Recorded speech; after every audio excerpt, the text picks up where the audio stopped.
Цивил медија. Петрет, кажи ми што за тебе представува граѓанското новинарство и како и дали тоа може да придонесе во борбата за владење на правото, за одговорни и транспарентни институции? Па новинарството е прилично јасно по својата дефиниција. Тоа се информации кои што се во служба на јавниот интерес или се она што граѓаните сакаат да го знаат. Граѓанско новинарство е било кој граѓанин која ќе произведе таква содржина, која што е точна, релевантна и го допира јавниот интерес, тоа е граѓанско новинарство. Едноставно, новинарството не треба да го ограничиме само на професионалците што работат во медиумите, туку тоа може да го работи било кој граѓанин се додека го работи според стандарди кои што се новинарски. Зошто е ова важно во овој момент? Важно е затоа што гледаме, тоа не е сега оваа година или изминативе неколку години, тој тренд трае подолго, дека традиционалните, големите медиуми прилично го стеснија својот круг на дејствување. Тие не работат исклучиво онака како што треба да работи професијата во интерес на јавноста, туку често пати им служат на други интереси, политички или пред се економски, на интересите на нивните сопственици. Тоа доведе до поголема побарувачка во секаде во светот на јавноста за информации кои што се независни од центрите на моќ. Се создадоа, дигиталната ера овозможи да се создадат многу медиуми кои што произведуваат информации, но голем дел од тие медиуми повторно застанаа да им служат на интересите на одредени центри на моќ, а не на интересите на јавноста и да бидат, како да речеме, заштитници на јавниот интерес. Тоа што е примарната улога на новинарството. Затоа и се јавува граѓанското новинарство. Тоа е одговор на побарувачката, на јавноста, на граѓаните секаде во светот за информации кои што се вистинити, точни и кои што го заштитуваат нивниот интерес како суверени или носители на политичките права во секоја држава. Се додека таа врска, која што е природна врска помеѓу граѓаните и медиумите е нарушена, ќе биде важно да постои и да се развива граѓанското новинарство. Се додека медиумите не се вратат, мислам, кога зборувам медиумите, зборувам за оние организирани структури, редакции, кои што работат под капа на некоја фирма, имаат некој собственик и така натаму.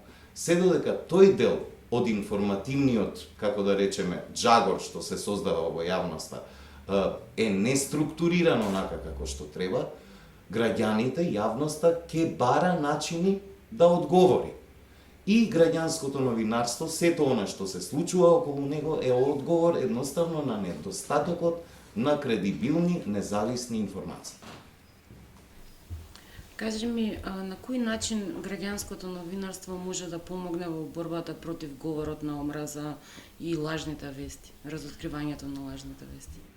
Тука е главната дилема на која што критичарите на граѓанското новинарство удира, дека луѓе кои што не се обучени и не знаат да прават вести, често пати можат, дали од немарност, од незнаење, од недостаток на други информации, да ја излажат јавноста. Повторно ќе се вратам на она што го кажав на почетокот, новинарството е стандард. Луѓе кои што работат во сериозни редакции, секој ден го рушат тој стандард. Што да кажеме сега, дека тие не се новинари? Па тоа е точното, дека луѓето што не работат во новинарски стандард, не се новинари. Било кој што работи во новинарски стандард, кој што го почитува кодексот, кој што ја обработува информацијата на начин кој што нема да зацкрие нешто, нема да пренагласи нешто, туку ќе се држи до тоа што го нарекуваме in medias res, значи да удри таму каде што е вистината, се додека состојбата е таква, тогаш ние не можеме, а и конвенциите меѓународни не ни даваат право било кому да ограничуваме слободата на изразување. Затоа таа критика треба пред се да го има предвид правото на човекот слободно да се изрази, слободно да произведува и да прима информации. И бидејќи е таква состојбата, тогаш тие што работат во професионални редакции треба да го засилат својот стандард, да се држат до тие постулати на новинарството, за да не овозможат простор за некој друг да влезе таму каде што тие отстапиле или потврлиле. Многу едноставно.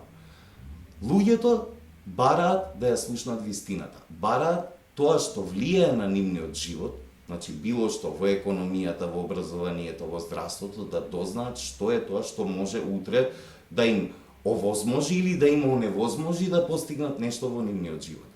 Затоа, многу е битно медиумите да се организирани и да работат во интерес на јавноста, а не да работат во интерес на други сфери. Што се однесува до говорот на омраза, претежно производител на тој говор на омраза се е онлайн сферата и социјалните мрежи.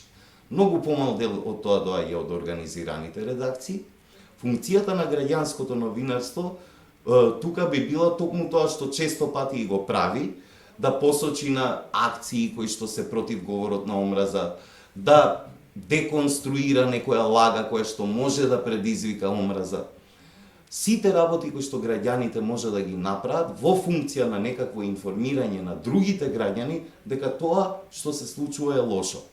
Има различни работи, имаме видено, од акции за бришење графити, некој тоа го снимил па го постирал, и тоа предизвикува добро чувство кај сите кои што ќе го видат и предизвикува мотив за слична акција.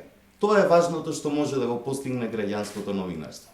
И секако, како што реков, второто е да посочи доколку има можност, фатите ситуација каде што некој лаже нешто во јавноста и со таа лага предизвикува гнев кон одредена општествена група. Ако имате информација која што ја разоткрива таа лага, објавете ја, тоа е граѓанско новинарство и тоа е функцијата, како да кажам, или придобивката што може да ја донесе во оваа борба против говорот на омраза. Цивил медија